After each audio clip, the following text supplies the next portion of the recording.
studia, zdraví vás Ultraface Studio a dneska si ukážeme, ako vytvoriť zástupcu, ktorý nám vypne počítač. Tak, dáme si nový odkaz a zadáme umiestnenie položky.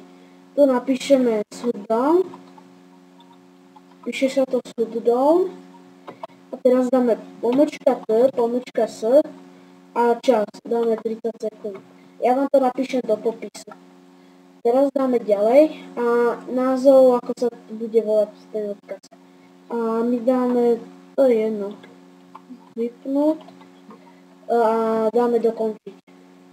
Teraz tomu zmeníme ikonu, takže dáme vlastnosti, zmeniť ikonu a tu si môžeme vybrať variaku ikonu.